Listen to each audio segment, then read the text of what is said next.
What's up, everybody?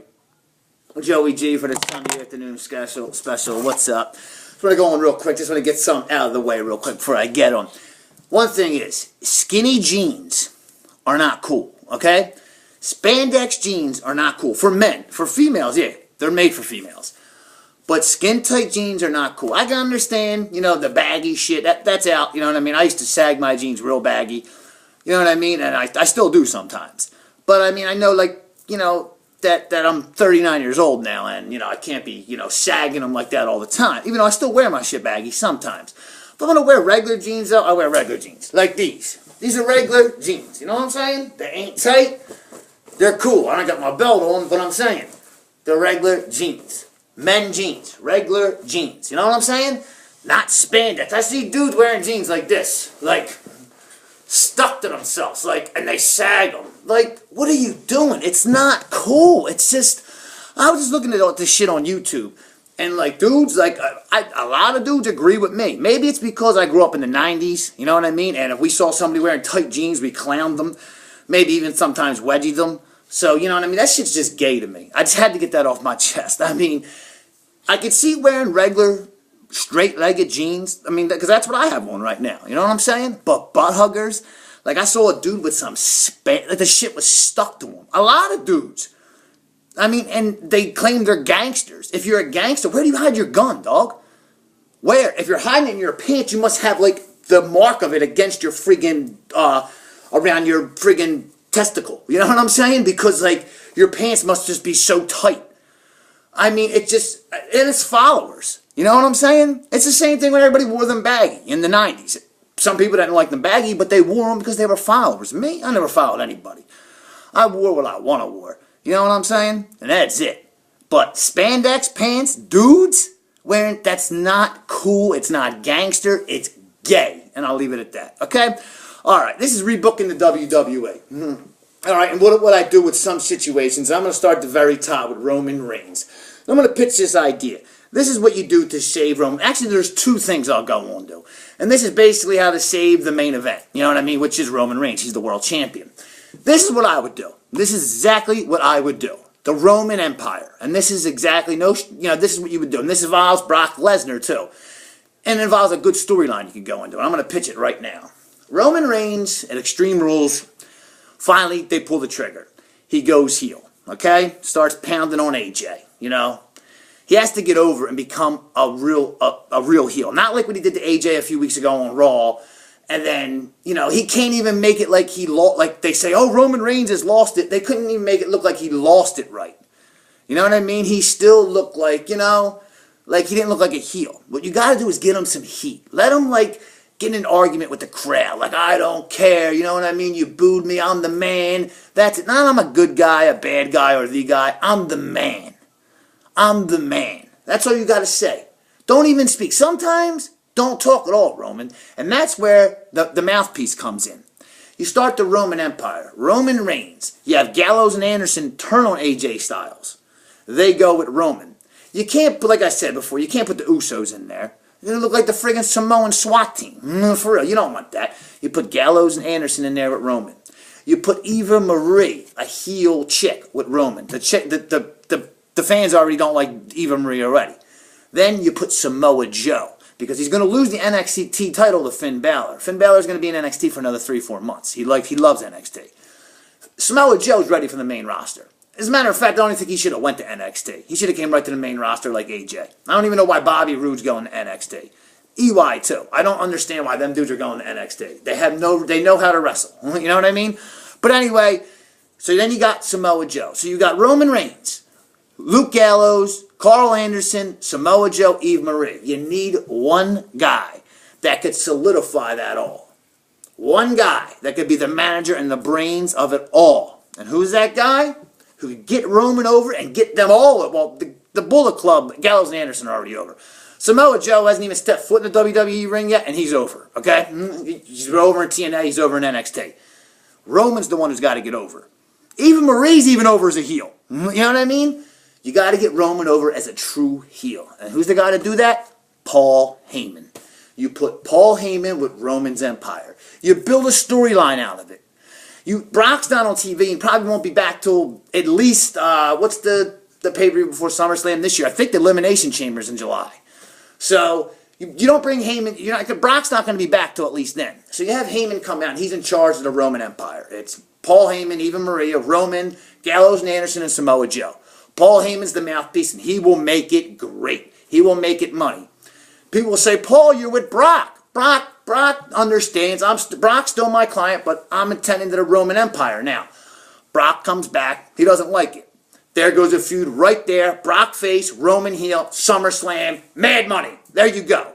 Of course, Roman, not right the first match, doesn't give up the title. The Roman Empire comes in and interferes.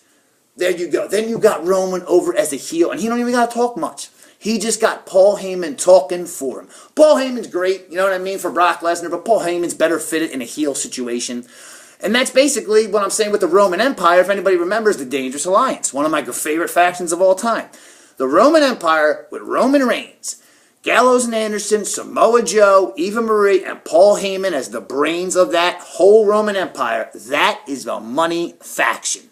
I'm telling you. That would get Roman Reigns over as a heel. That is my pitch. That is it. Now the other pitch, the James Bond, the Roman thing. You have him, you have him as a heel, but you don't have him as that, you know what I mean? You have him as like that smug guy, the smile guy. He doesn't like anybody. Like when the Usos would come down to help me, he goes, what the hell are you coming down here to help me for? I don't need Jews. I'm the man. If you're going to go that way. If Vince don't want to do all that with, Eva Marie and Gallows and Anderson and Paul Heyman, you have Roman come in like that.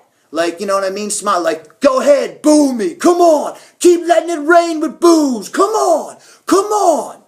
And you get over. You know what I mean? Let him play the giant, let him, when he's getting booed, let him smile and do that thing. And let him just smash people. Smash, smash, smash. And then Brock comes back. They meet at SummerSlam. And you can still have Heyman with Brock. And maybe at SummerSlam you do a swerve. You have Heyman turn on Brock and go with Roman. You know what I'm saying? You got to think outside the box. You just can't have Roman Reigns, your babyface champion, coming out every week getting booed. And Jimmy and Jey Uso are getting booed when they're alone just because they're affiliated with Roman Reigns. It's not good for business. It's worse for business. And you would think that Shane would see this. And I really do think next week at Extreme Rules we will see something with Roman.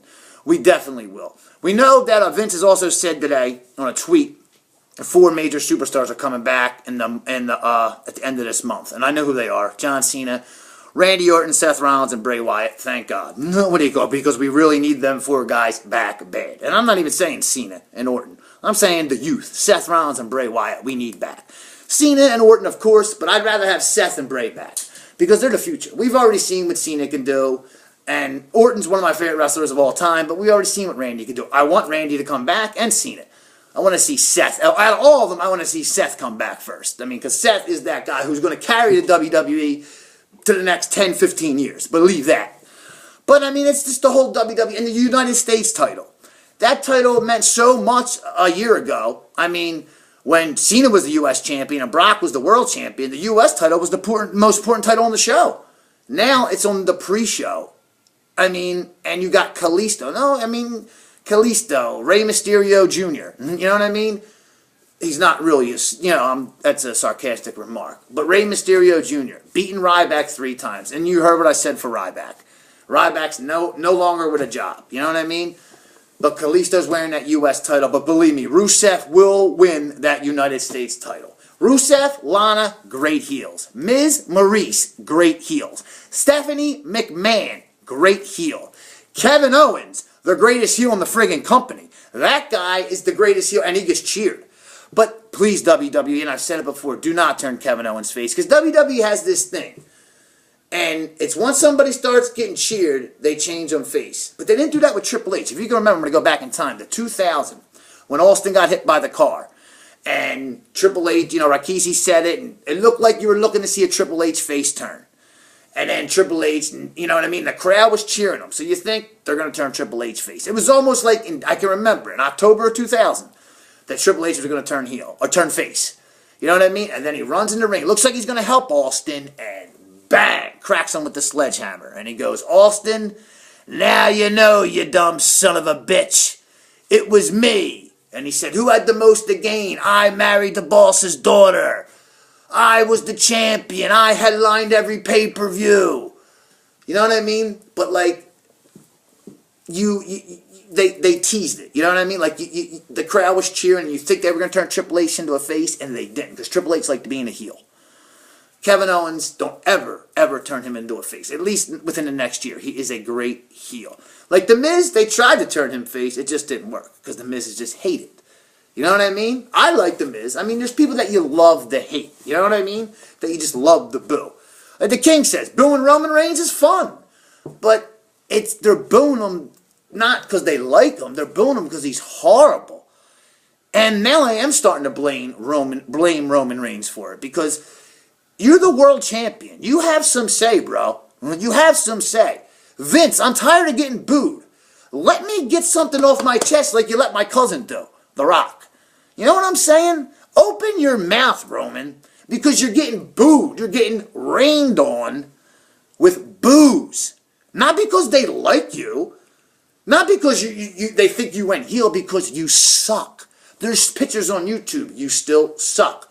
There's things. WWE mutes the boos and puts in cheers now. Vince, come on, man. The leader, the guy, Kevin Nash is really the vision inside the Attitude Era. But I mean, you got to do something with this Roman Reigns guy. I mean, because it's really bringing, and then you let Ryback go. Another thing, comparison. Damien Sandow, a guy that the fans want to see. A guy that was doing everything right, everything entertaining, and you fired him. Because he was too entertaining. Because he was too good at what he did. So you fire him. But a guy who's supposed to be the babyface and just is a complete bust, you keep. What WTF? Like, I just don't get it. I just don't get it. This is Joey G. I'm out. Peace.